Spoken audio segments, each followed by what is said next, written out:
Bonjour, bienvenue dans cette capsule vitaminée peut-être de, je sais pas, 3-4 minutes. Vous savez que je suis un adorateur de Dieu parce que j'aime la nature. Et la nature, c'est la première Bible du Seigneur. La nature nous enseigne. Aujourd'hui, vous voyez, je suis autour d'un plan d'eau, là, dans une réserve. Le temps n'est pas super beau, mais pour le Seigneur, on sort par tous les temps. Alléluia. Et comme je suis près d'un plan d'eau, c'est le sujet du jour. Il y a un peu plus de 10 ans, je faisais une balade en montagne. C'était assez pénible parce que ça montait beaucoup. C'était une marche de plus de 3 heures. Donc, quand on marche, on a le temps de discuter avec le Seigneur. Vous savez qu'on peut discuter avec Dieu. C'est ce que j'ai fait. Enfin, c'est plutôt lui qui a commencé une conversation en me disant est-ce que tu sais que les chrétiens ou le chrétien représente un poisson? Tu sais lequel à qui je pense? Je dis, bon, mais des poissons, il y en a tellement. Il y a des baleines, il y a des requins, il y a des carpes, il y a des truites, il y a toutes sortes. Je dis non. Le Seigneur dit que le chrétien, c'est un saumon. Je dis, ah bon, un saumon? Moi, j'aime bien le saumon, hein, mais bon. Il me dit, oui, le chrétien est un saumon. L'océan, c'est là où il réside pendant de nombreuses années. Mais vient un moment donné, lorsqu'il est assez bien gras quand même, il y a quelque chose qui lui dit de retourner là d'où il vient. Et c'est vrai que nous savons que les saumons remontent les fleuves, sortent de la mer ou des océans pour remonter les fleuves, les petits cours d'eau, pour arriver là où ils ont pris naissance, on va dire ça comme ça. Et le Seigneur dit, ben voilà, c'est ça. Mais avant d'arriver au lieu et avoir le privilège de se reproduire, eh bien, il doit franchir des cours d'eau. Dans les cours d'eau, il y a des obstacles que les hommes ont mis. Il y a des obstacles naturels. Vous savez que dans certains endroits, on fait même des échelles à poissons pour que les saumons puissent remonter. Puis même quand ils ont sauté des cascades, c'est pour ça qu'il faut être vigoureux et persévérant, ils ont un dernier obstacle à franchir, c'est les ours.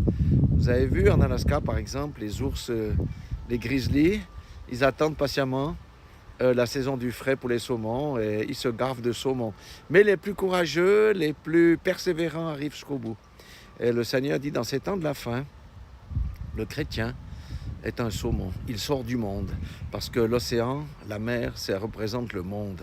Et tous les déchets du monde vont dans ces étendues d'eau et ça les pollue.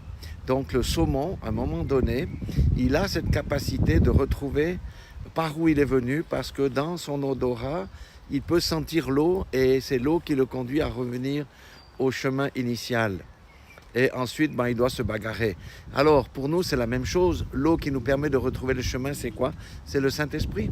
On suit le Saint-Esprit, on sort du monde. C'est pour ça qu'il vous êtes du monde, mais vous n'appartenez pas au monde et à ses souillures. C'est pour ça que le Seigneur dit, vivez dans la sanctification et vous verrez ma face. Ensuite, il faut se bagarrer contre tous les obstacles que l'ennemi nous met devant le nez, bien entendu. Mais si on persévère dans la parole et on ne rebrousse pas chemin, la première des difficultés, nous atteindrons le but qui est un symbole de la vie éternelle puisque le saumon se reproduit à nouveau et ses descendants redescendent pour remonter ensuite. C'est un cycle. Donc nous sommes des saumons. Nous sommes invités à quitter ce monde pourri. Nous sommes à quitter ces enclos. Nous sommes à quitter le cloaque pour retourner où était d'issue l'Église primitive. L'Église primitive avait une manière de fonctionner. L'Église primitive avait une manière de vivre. Ils avaient une manière de vivre. C'est là que le Seigneur nous dit dans ces temps de la fin, revenez à moi et je reviendrai à vous. Mais si vous persistez à rester dans le monde, dans ce cloaque, vous ne pouvez pas entendre ma voix. Voilà ce que je voulais vous partager aujourd'hui. La prochaine, ça sera sur les enclos. Parce qu'il y a le saumon sauvage et le saumon d'élevage. C'est deux types de chrétiens différents. Et c'est pour ça, ne manquez pas ces petites vidéos. Le Seigneur nous encourage aujourd'hui, dans ces temps de l'enfant, vraiment, à revenir à lui, à l'église de la première heure, à l'église des apôtres. Soyez tous bénis dans le nom puissant de Jésus-Christ de Nazareth, avec un dernier petit look sur ce magnifique plan d'eau. Soyez tous bénis. Dieu vous aime, je vous aime et nous invite à le rejoindre. Entendez sa voix aujourd'hui. Amen.